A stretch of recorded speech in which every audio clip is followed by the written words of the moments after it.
The Ufology World Congress, the world's most important UFO Congress, arrives in Mexico City with the historic presentation of the most important scientist of our times, Dr. Michio Kaku. On December 1st, 2nd, and 3rd, 2023 at Expo Santa Fe, tickets are already on sale on the official website www.theufologyworldcongress.com.mx, produced by We Are Love. Hello, hello, hello. Welcome, everybody. This is Neil with Portal to Ascension. Welcome back to Portal to Ascension, going live for a second day in a row, where we are bringing on different speakers, presenters that are facilitating workshops and presenting at the Ufology World Congress in Mexico City that you just saw the trailer for. And I am, Portal to Ascension is going to be there in full force. We've been at a lot of conferences. We've hosted them, created them, and attended them. But for this event, we're really going full force. We're taking our whole team there. We have around 4 people coming with us. We have a booth set up where we're letting everybody know about Portal to Ascension, what we do. I'm going to be presenting, and we even have a Portal to Ascension panel. And the reason for this is not only because of the connection I feel with the host for this event, but also it's in Mexico, which is my favorite country. And we're really at our time now, as most of you guys tuning in know, that we're going through a huge transformation on the planet. And it's actually exponentially been increasing over the last, let's say, 3 to 4 years, but even over the last 6 months. So many things, not just talking metaphysical, metaphorical stuff here, talking about grounded actual things that are occurring, whether it's chaos and challenges that are there's strife between communities and societies in order to try to resolve something that might be deep underlying karmic traumas, to the fact that we're all going to really soon know on the planet, not only we're not alone in the universe, but we're actually connecting with these beings, and they've been here for quite some time. And this could take our technology, our consciousness, to a whole other level. So what's really important is, as all this is happening, we're being tossed, if you will, or like rubber banded, let's say, into this reality. But the only way that we can inherit this reality is if we do the inner work. What does all this external transformation have to do? Why does it always come back down to the inner world? It's because if we don't come to a place of balance, inner peace, non-reactivity, emotional harmony, if we don't get to that point, then this world that we get, that we inherit, how are we going to utilize the new technologies and the new advancements and the connection to other beings in a way that's going to better ourselves and continue the progress into that future, right? So it all comes down to that, which is why I'm excited to be bringing on yesterday and today and going into the next couple of weeks, different speakers who are going to be a part of the Ufology World Congress. And today I have the privilege of bringing on Vandana, who is, I'll read her bio in a second, who's also going to be presenting and doing a workshop at the Ufology World Congress. And her presentation is going to be on Akashic Records and quantum consciousness through experiential meditation. And this is another synchronicity because we're actually doing, some of you know, an Akashic Records conference in January. So everything is in perfect alignment here. So a little bit about Vandana. She's an intuitive quantum energy healer and spiritual coach. She has 3 decades of experience in different forms of energy healing. Her own journey of spiritual discovery and self-transformation has provided her with insights into effective, easy to understand concepts and techniques for personal empowerment. Vandana is a practitioner of the Akashic Records and has a deep faith in its power. So join me, everybody, in welcoming Vandana. Welcome, Vandana. Hi, Neil. Happy to be here. Thank you so much for this opportunity. Good to have you. Yes, thank you. And I'm excited to connect with you. And I would love for us just to start out with, I'm genuinely curious about what is your journey? What took you to this point? And I just got to say a little disclaimer here.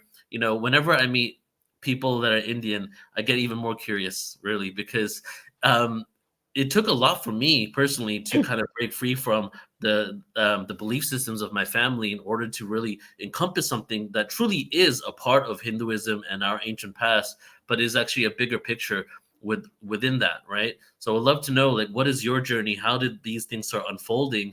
And maybe how did it connect to your upbringing and your family? Yes, thank you so much for asking this question. And this is something, as practicing Hindus, I will say, obviously I'm a practicing Hindu, but my philosophies, I had a tough time with my mother when I was growing up because of how she practiced. I would think, this doesn't work. This is not how the world is. When you're young, you think very differently. But now at this juncture of my life, I thank her for a lot of, she's no longer there. But so this, let me tell you a bit. So my maternal line is deeply, I would say, spiritual and religious. So my issue was with growing up was around more of the, the religious stuff that we did. And I would think, that these are things that don't really, work. And I wasn't deep enough at that point, frankly. But journey has shown me that, and my mother actually, my chance and first encounter was with Reiki, and this was very young, early, like when I was 20, 21. And my mother really said that we should do this, you have to learn this. And I said, okay, kind of went in with a half heart, with a negative thought process. I did come out thinking that yes, it works, you can feel your energy feels. But beyond that, at that stage in my life, I thought these are not things for me, these are not cool things. And I kind of negated. But a few years from then on, basically what happened is I did have a Reiki teacher whom I have to thank so much, because I didn't want to take the responsibility of doing any Reiki. What I would do is, I had issues, I would pick up the phone, tell her, okay, I'm dealing with this, I'm dealing with that. And she would do regular Reiki on me. So actually for the longest I was a receiver. Even though I had learned, I was just receiving, and I did not want to take the responsibility of doing anything, because also in my head it was not cool enough. Secondly, it was something I felt I cannot do. I'm not cut out for this kind of a thing. But the beauty is, whatever she did, there was a change in my life. So I would say that at some point I obviously developed the faith full on that these are things that work, these are things you can do. But I had a doubt inside me that I can't do it. It's probably for people who are more advanced, more spiritual, and it wasn't for me. But came a time that I finally did take it in, and I refreshed my classes. And then I went headlong, and I went headlong very deep. I not only just went into the advanced Reiki, I did like all the levels of pranic healing first. And I started feeling it, and started using it in my life for different things. I went through a very difficult personal time of multiple miscarriages, and I was using it. And then what happened is, at some point, I realized that I'm a very good energy channel, and it just flows through me. I don't even have to do much. It just it's not something tough for me. It would just happen. So when that started happening, my faith started, kind of increasing. And then through that personal phase of mine, I did, finally magically deliver a healthy second child. The first child happened without question, without any issues, and the second gave me a tough time. And between these two, when I was going through my miscarriages, I read a whole lot of books, and went deep into even past life regression, trying to understand why this one thing that I wanted wasn't happening, while everything else that I had wanted literally would come on a platter to me. So I did go in, and my reflection much later actually was that I was not vibrating at a level that was good enough to receive that soul, you know.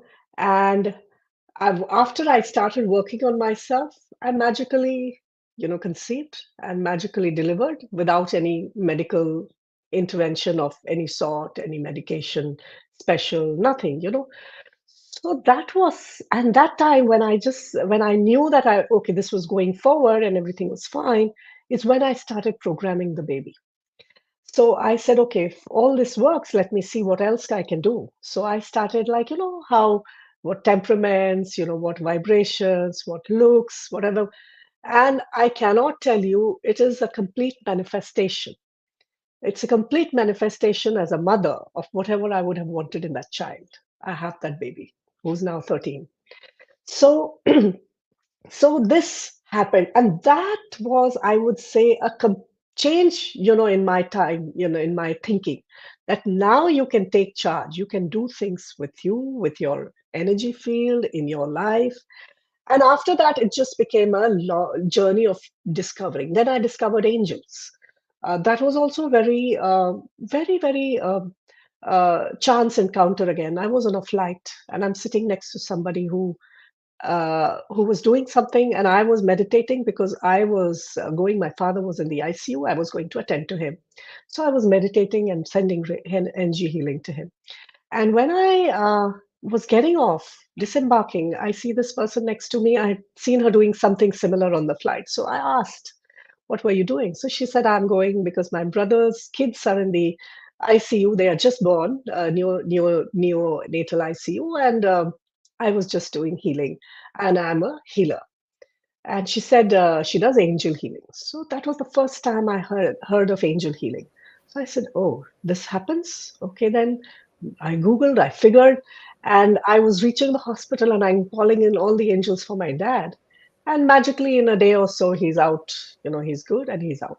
That, was another experience after which my faith went deeper. Then I just completely went headlong into angel healing. I picked that up. And after I picked that up, I would use for all kinds of things, like if I had lost a diamond hoop, I called in Archangel Chamuel and I find it, at one of the biggest places. So those kind of things. So that was angel healing. Then I went into Akashic Records Mhm. way back about 2015, 16. I had just heard about it at that point. And there was another difficult time in the family, and I had questions. We lost somebody very close, and it was very sudden, and I had questions. And I did this reading with someone in India, that we were in India at that point, and I got an answer which resonated beautifully. And just it was something that kind of, given the person's personality and the background of everything, the situation, how it had happened, it resonated beautifully, and my faith went deeper in. And by then, I was on a personal journey which was very deep. I knew all these modalities, energy would flow through me easily. So I was experimenting all the time. I was But this was experimenting. all in India, right? Yes, this was all in India. And I have a mother parallelly who's got her own guru. She has taken Diksha and she is doing her regular, religious stuff. So what I'm trying to tell you is my journey was something, her journey was something, and later it's only something to understand that we're only using different routes, but we are all going the same direction. Okay. Now I resonate with what she said in those days. I would say, no, this is not how it is done. And so I have to say that when I watch my lineage, my ancestry, I feel that we are all of the same block. We may do things differently. The Hmm. message is the same.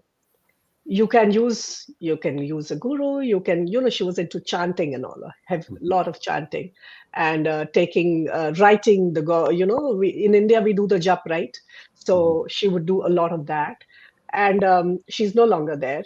And after she passed away, for me, she passed away 3-4 years ago, just before the pandemic. And I had by then just picked up Akashic Records deeply, and I started getting answers. And my reading after my mother's death was for me to take this up, at a very big scale.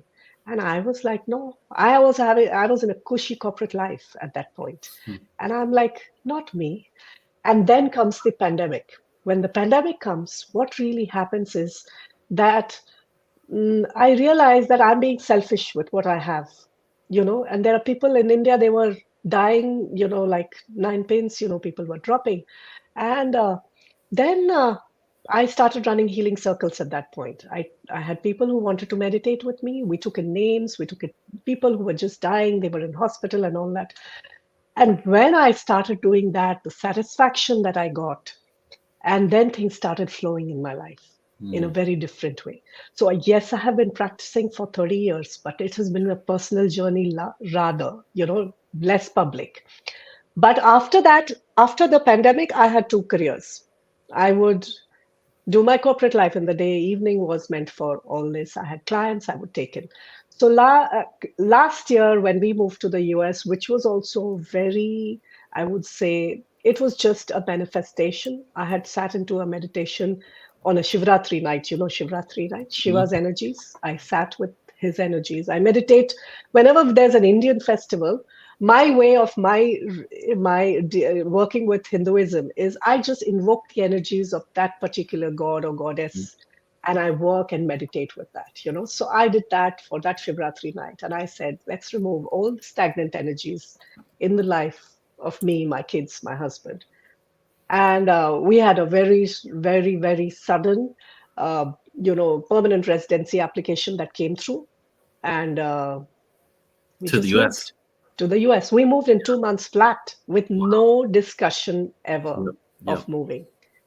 And I'm here running this now full time because that time when I took that call, when I agreed with my husband that yes, we will move, I said, God has shown me the door. Yeah. Everything has fallen in place. There is something I'm meant to do. So I Right. have So to do this so professionally. now you are full time, not just Akashic Records, right? I You do work many with things. modalities, pranic Yes. healing as well, right? Yes, so actually, I no longer say that I do only this or that because it's Hmm. very intuitive. When I sit into a session, I am just guided by my spiritual team. So Yeah. I just take it through and I do how I'm guided to do at that point. Yeah. So Yeah. in India, were a lot of people open to this kind of information? No, I wouldn't say it's that easy. No? You have skeptics, you have Yeah. skeptics, but there is a big set.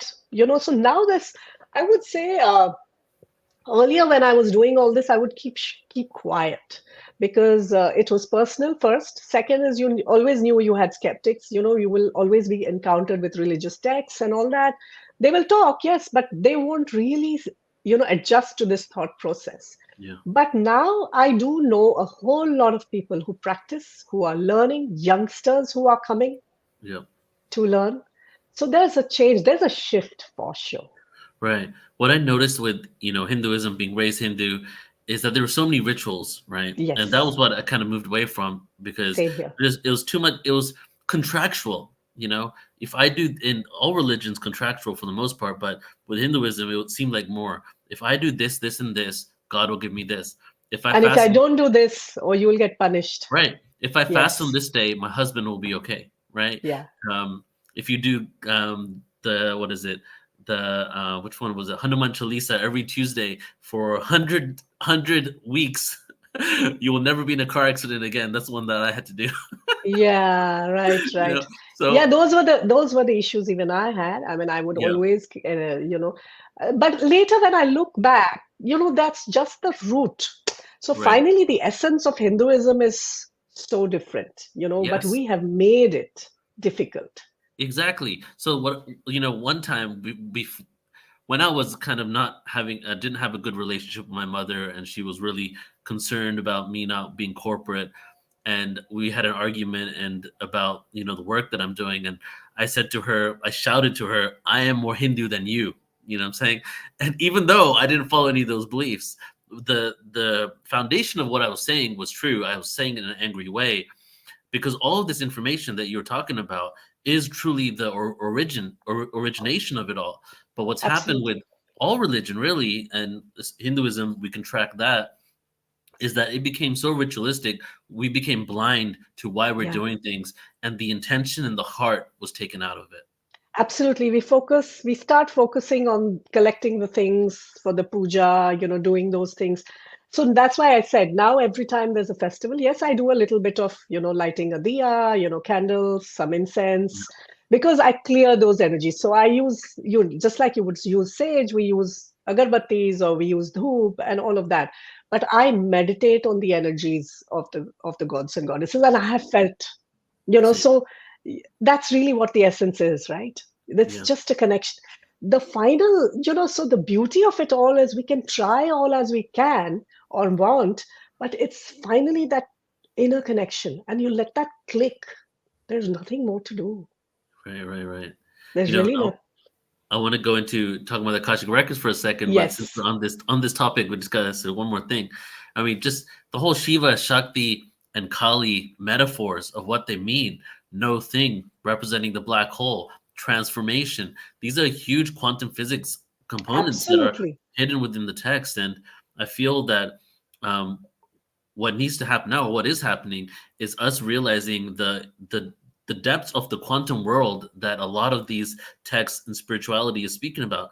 Even Jesus, the 12 apostles and Jesus, Hmm. 13. That's a very universal quantum physics number right there. It's just embedded throughout the world. And my hope is that we can start following our traditions in a way where we start being very intentional with it and realizing that it means so much more than just some random story, that these were epic poems that are also embodying really advanced sciences of how the universe works.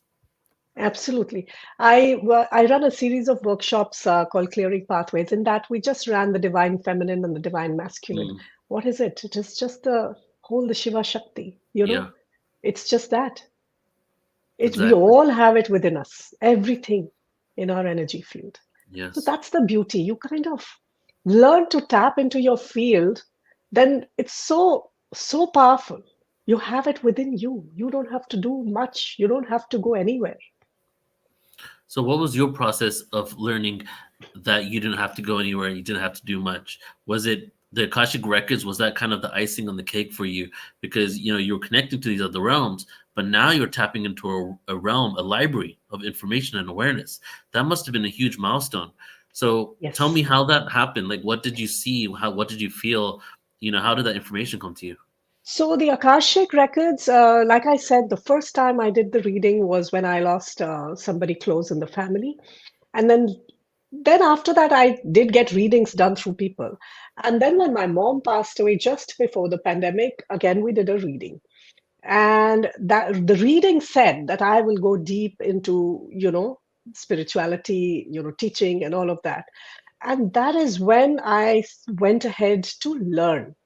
And once I had learned, there was a long time that I took to kind of, you practice, you learn to practice. First and foremost, as human beings, you judge. And in Akashic, you don't judge, right? So the readings that come to you, you wonder whether it's correct, whether it's not correct, and all of those things. So what happened with me is I started doing readings for others. See, especially in Akashic, what happens is when you do it for yourself, you doubt too much. Mm, You judge, you doubt. You tend to do that, I would say. But when you're doing it for others, you really don't. If you don't know somebody and you're doing it for them, you just let it flow. And I have right now people who have come back to me after a few years, like 3 years or 4 years after a reading. In those days, I would just do a recording on the voice recorder and send out the notes, the Akashic readings. Now, what I also do is conduct it on Zoom. So I just, take my client in just like this, and we will go deep in and we will open the records and I will do it.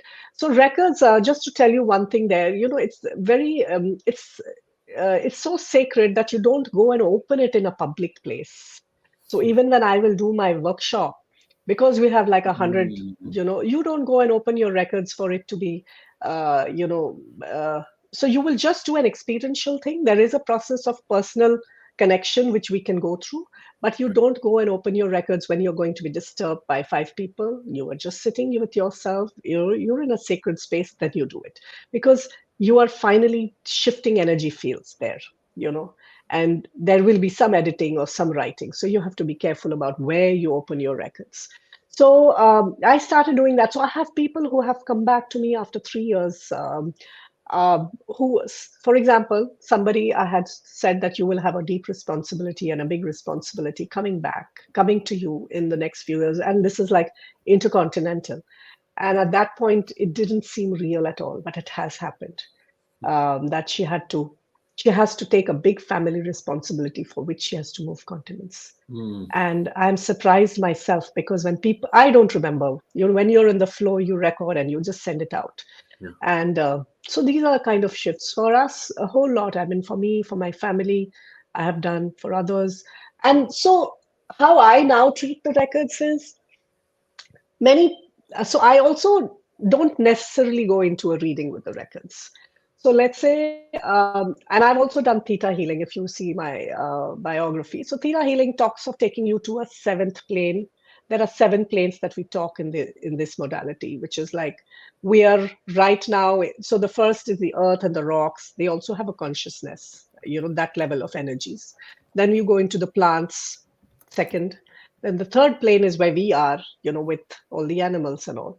Fourth is the spirits plane, where, when you've just left your body, and you're not necessarily a very, very advanced soul. So you're in the spirit plane. And the fifth is that of the angelic realm, where you have your masters, teachers, and loved ones. These are our guides. These are our, people, family members, etc., friends who would have passed on. And then from there, we go into the sixth plane, which is where we have the Akashic Records. We have the laws of the universe. The seventh is that of the creator or pure source. So when I now work, I actually do a mix of things. So I definitely go up to the seventh plane for sure, because that's the safest. Even if you're opening records for anybody, you're doing anybody's healing, you're in a place where you can't be touched, because as energy healers, you also know that you pick up from others. So for you, it's important personally to be in a zone that is safe, and it is unconditional. So you're not using any, judgments or, conditions. And from there, I come into opening the records. And I then bring in the master's teachers who are from the fifth plane. So literally, when I'm working, it is seventh, sixth, and fifth, you know. And the beauty is there are times that we are healing in the records and I just surrender. So I go up to the seventh plane. I will open the records for, let's say, you, if we are working. And I bring in the spiritual team, I do a guided healing, and then at some point, you can be even guided to just surrender in that plane and leave it. And I sense a lot more than I see. So for me, I know when you're clearing, at what chakra, what level you're clearing. So I know that this is happening at this stage, and I should just stay with it for a bit. So we will stay, we will clear, and then you put in. So I also use the mechanics of theta healing, things like, if there are subconscious beliefs that need to be just kind of removed, you go to a trigger point from the Akasha. You could be guided that, okay, this lifetime or this situation, this trigger point, you clear it out and you replace with a positive thing. Either I do that, or I simply just replace with source energy, because it's intelligent enough. Yeah. You don't have to do much. Right. So it works. That's beautiful. Works. Yeah. And for me, the beauty is that I manifest so much that I now have to really think about what I'm asking for. Because be careful what you manifest. Yes. Because you will start thinking of your human existence, right? Okay, if I had this, if I had that, if I had. Right. But when it comes, are you ready to receive it? Are you ready to manage it? So those are things that come. So now I also learned in my journey of manifestation, etc., is to not define the process. You may have something in mind, say, and then you also ask for it and put a condition of for my highest good and, whatever, highest good of everyone connected to me. Because then it will happen in the right way. Your energies also kind of vibrate accordingly and you then manifest. Right. It makes sense that you had the journey that you had where you tapped into all these modalities first and then the Akasha, because it seems that, I've worked with lots of people, and we even have like a conference coming up on the Akashic Records, just 8 people, 8-hour event on the Akashic Records. Wow. And in this, a lot of people connect to the Akasha and provide insight and whatever's happened in your past lives or something like that. But when you get to the point of now what, right? You tap into it, and then you the modalities that you've acquired seem to be the modalities to help reprogram it. It's not just telling you and airing out your laundry, basically. It's what's the next step you're trying to tap in, because there are certain things that you want to fine tune, certain things you want to realize about yourself. So that's beautiful that you really have that ability to help people reprogram themselves after they tap in. Yes. And I think, I have also figured that probably all this I would have done for lifetimes, because every time I have picked up a new modality or I have gone deep, it just seems natural that it's coming. Yeah. So that's one more element that I have always thought that this has, I know that through the Akashic readings, etc., I do have a fair sense that I have done this for a long time. Oh yeah. Yeah. Yeah. So because you said the number 7, very important number in the world, in the universe, and we have 7 chakras, 7 dimensions, seven heavens within Christianity. Mormonism, they have 7 dimensions that they go to. Are these the same? Is it connected to the 7 chakras, and is it connected to dimensions, or something kind of parallel but a little different? So actually, it comes from the theta healing modality, and I just take it. So what I have done is picked things from the different modalities that kind of resonate with me. I'm not necessarily vouching for any particular modality that way Mhm. because it's a personal journey, right? So for me, what has happened is the 7th plane. So there, theta healing is founded by Vianna Stibel, and she talks that her books are also quite interesting if you read. And so the first plane they talk is that the rocks, and for me, interestingly, I have worked with all the 7 planes, so I'll explain how it is. Okay. So they say the first plane is the rocks and the crystals, really Mother Earth, and we all work with Mother Earth for grounding. We work with crystals, and they have their own energy frequency, and you work with them, right? So you just take it from there. Then the second plane is your plants, etc.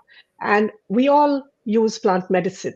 I actually do a bit of Bach flower as well on the side. I've personally taught myself. Now, I'm not saying I'm trained in it, but I have worked with it. So, you do a bit of that. Then third is your human form anyways. This is the 3D reality that we are in with all our illusions and all of that, and animals and pets. And I have a pet who came into my life in 2019. He's a beautiful gray Persian cat.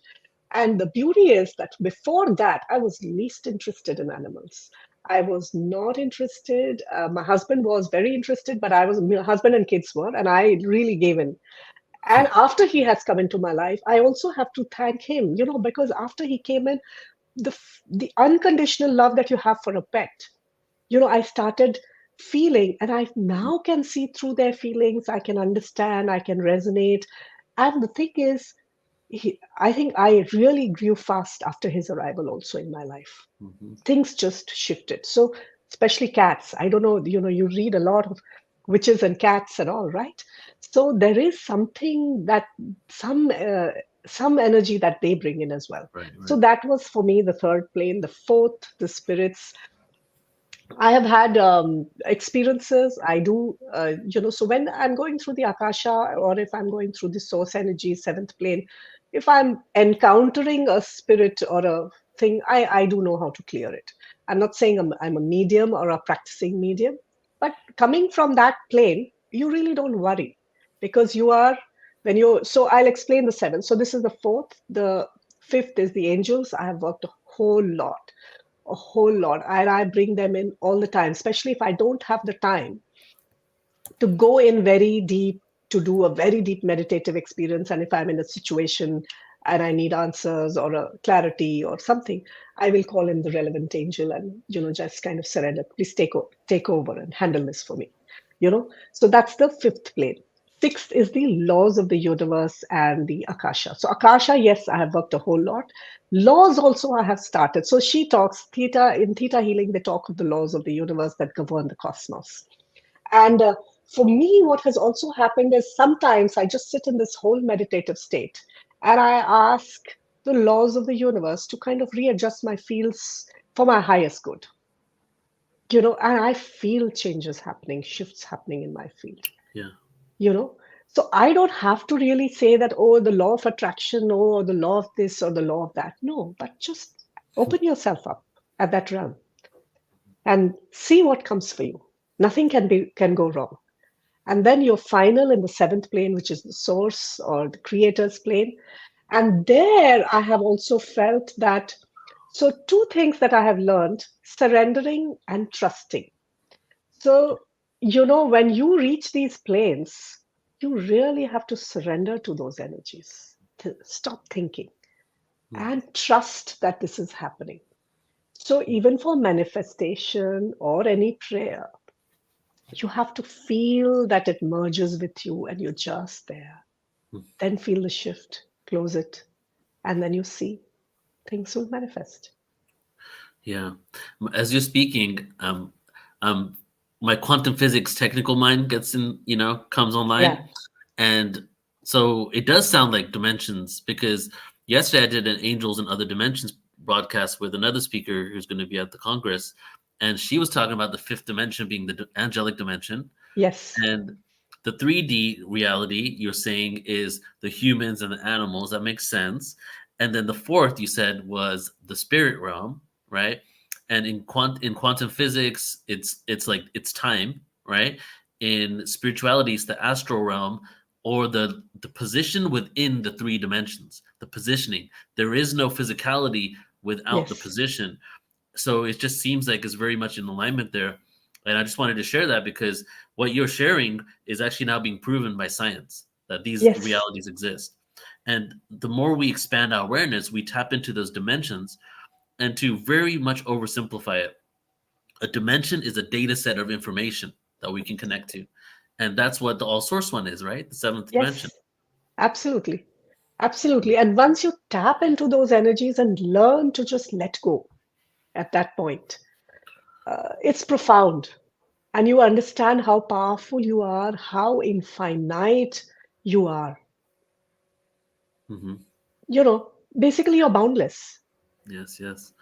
So with the Akashic Records, then, is there what can we benefit? What benefits do we receive by tapping into the Akasha? How can we help? How will it help anybody in their life? Okay. So how I use it or I suggest is, so obviously this is a repository of, your energetic blueprint. It has information from, so if you believe that you are an incarnation, in Hinduism we do, but otherwise also as an energy field, like I just said, you're boundless. You only take, different, projects of going through experiences, which is like this lifetime or another lifetime. And so you have experiences, emotions, feelings, all of that from every lifetime, whenever you split from the creator to now. Everything is there in the Akashic records. And it also has even global incidents, universal incidents, and events all recorded there. So now, how do you use it? So basically, let's say if you're in a situation and you need answers, there are patterns that you're not able to kind of identify or work, or why is it like happening with you? You simply go into your Akasha, and there are three things that it is said, that you should not is judge not, fear not, and resist not. So basically, you just surrender in that realm.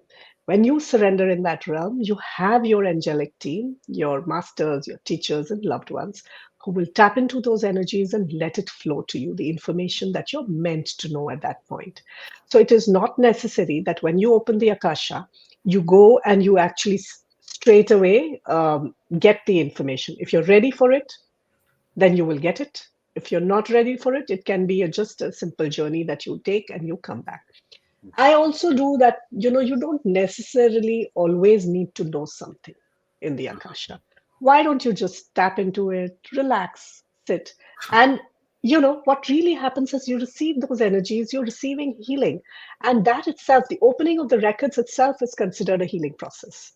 The fact that you opened your record itself is a healing Wow. process. Yeah. Yeah, you do that. And so therefore you are editing the energy field. There is a readjustment, realignment already happening. Whether you wanted some information, you were ready for some information or not. So that is one thing in the Akasha. And I have used it a lot of times for knowing, but there are a lot of times just for plain sitting and relaxing because it gives you a huge confidence. So spiritually speaking, it is a dimension that gives you information, yes, but it is also your personal space. Just sit there and you feel confident that you're in that realm, in that dimension. You have your whole spiritual team in attendance, and you're rewriting your past, your future. Mhm. That's the beauty of it. It makes sense because if you are rejoining, because you're not separate from source, you're tapping into source, and then the process of tapping into it is becoming and merging with it and becoming one with it. So it's Yes. like when you open the Akasha, you're literally sitting on the throne of source. right? Absolutely. Yeah. So you become we're the conductors of our lives, we just forgot it. But you become maybe the conscious conductor without even having to exert yourself or have to do anything. Just by simply being source, you're able to do that. Absolutely. And the beauty is when you're sitting with your spiritual team, and I take it through a process of taking it to the seventh plane. So you're in a very safe spot and you're not going to be making any nonsensical adjustments. So you are just surrendering to your beauty, surrendering to your spirituality, surrendering to your own personal growth and rewriting it. Yeah. Amazing. So I'd love, before we close out here, I would love for, if you're open to it, maybe take a couple of minutes and lead us through a process where we can connect to the Kasha. I don't know how long it takes, but maybe just something that we could sit in that presence, Yes, just tap yes. into. I will just take you a very small, meditation, and we just so close your eyes and relax, focusing at your heart center. Take a few deep breaths and just surrender to this feeling. Sense your energy fields around you. And as you do that, travel up 300 feet above the ground, growing yourself into this magnificent self.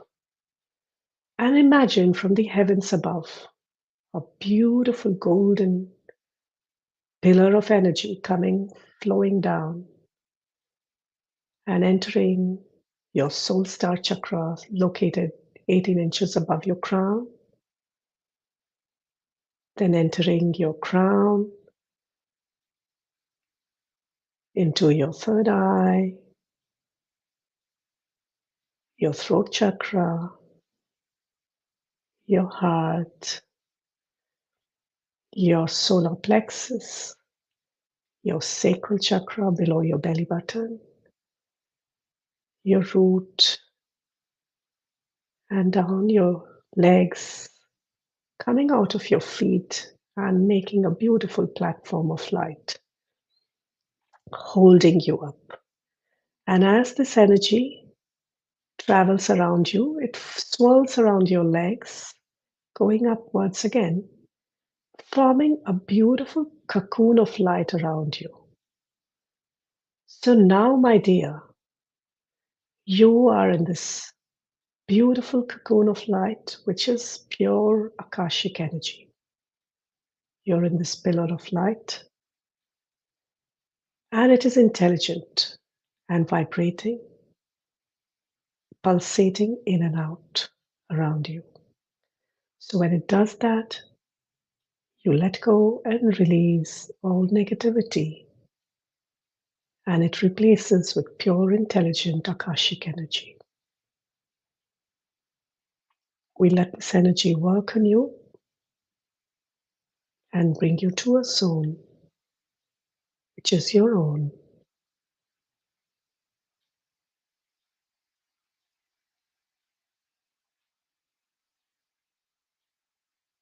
And now we call in your spiritual team and just go through your process of opening your Akashic records. So, what I will do right now is just a simple process, not going very deep in because we don't open personal records like this. And so, we do acknowledge the forces of light, asking for guidance, direction, and courage to know the truth.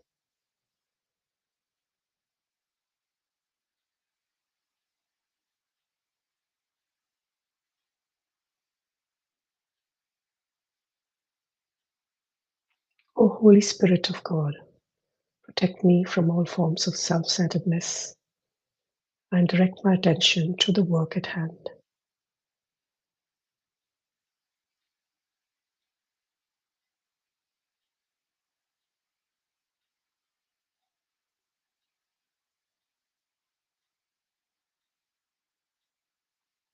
Help me to know myself in the light of the Akashic Records, to see myself through the eyes of the Lords of the Records, and enable me to share the wisdom and compassion that the masters, teachers, and loved ones of me have for me.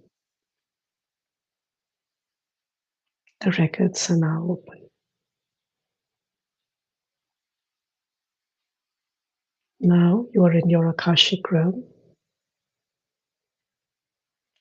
Feel the presence of your masters, teachers, and loved ones around you.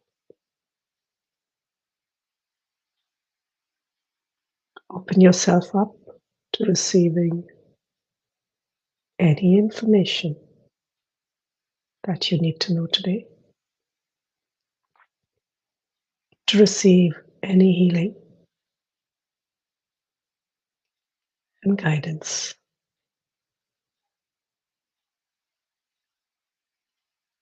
Feel the presence of your ancestors behind you.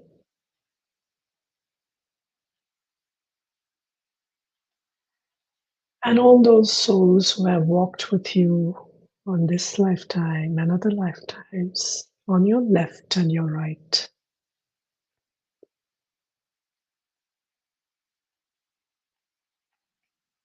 And as you look ahead, that's your future and your progeny.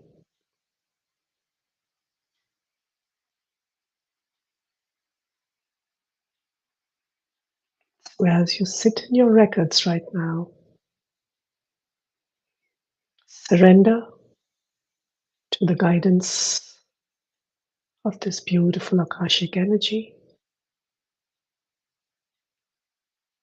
Do not fear, do not resist, and do not judge.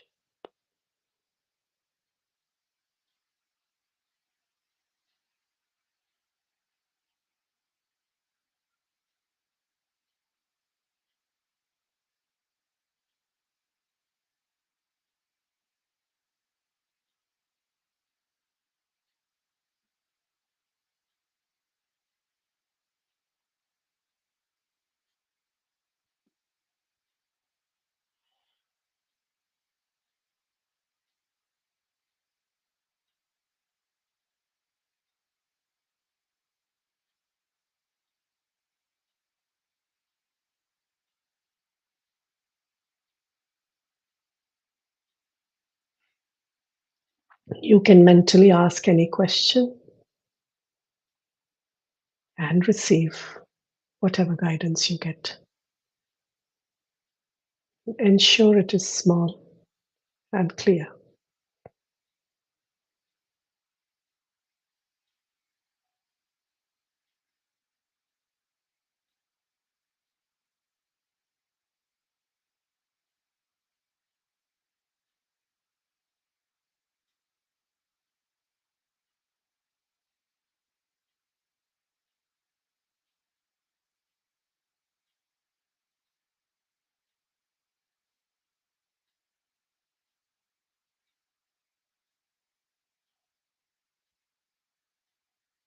So now we will close the records.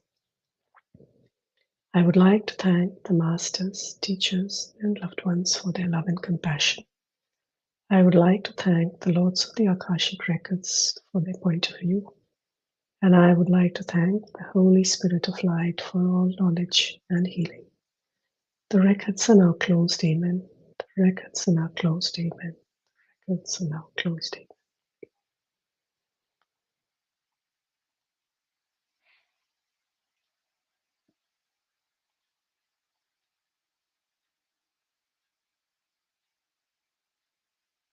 Beautiful. Thank you, Vandana. Thank you so much, Neil. Yeah. I had chills go over my body, so that's when I know something's happening, you know? Yeah. Yeah. When I run my workshop, obviously it'll be much deeper because we go through a much deeper exercise. So just take a few seconds here and let us know what you're going to be facilitating. What's your workshop going to look like at the Congress? So what I have called it, it's a synergy of, assessing the synergy between the quantum consciousness and the Akashic Records. So like I just explained, there's 7 planes. And for me, these are the 2 highest planes we are talking of the 7th and the 6th. So to understand your own self, from that plane, we go in. I will take people through a very deep meditative experience where I'll take them to the 7th plane. We go into the Akashic records. We will even open records still like this, so there's a process of going much deeper, which we won't do because their individual records need to be opened in individual spaces. Mm-hmm. And, or I can even teach and, till people have closed, we don't get off that realm literally. And so we do that. That's what I'm going to do. There's a little ebook of mine that we will, which people can download, where I have explained the whole fascinating realm of the Akashic records. I just wanted to make it simple for people to understand. Yeah. So it's a very small ebook that people will, get. And the whole idea is to experience your own quantum consciousness, tap into your records, and know that you are powerful enough to do this journey by yourself. I love that, because the age of the guru is over. It's the age of the self-guru is now. So we have the wisdom within us, and it's time for us to really trust ourselves and what comes to us. Yes, absolutely. So amazing. So Vandana, thank you so much for being here with me. I'm really excited to see you. I'm going to be in Mexico too, so we'll hang out. Yes, we will hang out. Absolutely. Yeah. Absolutely. Yeah. Thank you. Lovely. Appreciate you. Thank you for this opportunity. Thank you so very much, Neil. You're very welcome. Okay, see you soon. Bye. See you soon. Thank you. All right, everybody. So thank you all for tuning in. And I'm going to go ahead and play the trailer one more time for the conference before we close out. And I love all your messages. Deborah says that was really powerful and lovely. Arcturus says blessings. Thank you. Thank you, everybody. And if you want to not only attend Vandana's workshop, but many other workshops and presenters, Teal Swan, Mishukaku, myself, I'm going to be presenting on galactic origins, dimensions, and black holes, and also doing a Portal to Ascension panel. Come to the conference, everybody. I'm not going to say what I said in the beginning because I did a whole spiel on it, but check it out. Watch the beginning of this if you haven't already, and just tune into the energy of what we're actually going to be creating there and why it's so important. This is the time, really it is. And us coming together at these gatherings. And if you're not from Mexico, how fun will it be to have a little vacation, come out to Mexico City, one of the most fun cities, honestly, in the world, with some amazing restaurants and great people there, and be a part of this event. And then also on Monday, JJ and Desiree Hertak, who are frequent flyers here at Portal to Ascension, they're going to be taking a group of people to Teotihuacan. So we have an excursion on Monday to Teotihuacan. So you guys can come, be a part of all that. It's going to be incredible. So I'm going to go ahead and play the trailer here one more time for you all. And Arcturus Lover, you're asking for the link. The link is pinned in the chat, and it's also in the description. So if you go to the description, right at the bottom of it all is the link. It's our affiliate link. So use that to go ahead and take a look. And if you cannot attend live in person, you can sign up for the live stream. Okay. So you don't, and you get, I guess, you get access to it over a certain amount of time, so you can tune back to it. So if you can't attend live, come check out the live stream and still contribute your energy to the whole experience. So I'm going to play this, and then we're going to close out for today. And I'll be live again tomorrow. And then a couple of days after, we got a lot going on here at Portal to Ascension. So see you guys soon. Here we go. Let's go ahead and play this video. The Ufology World Congress, the world's most important UFO Congress, arrives in Mexico City with the historic presentation of the most important scientist of our times, Dr. Michio Kaku. On December 1st, 2nd, and 3rd, 2023 at Expo Santa Fe. Tickets are already on sale on the official website www.theufologyworldcongress.com.mx. Produced by We Are Love.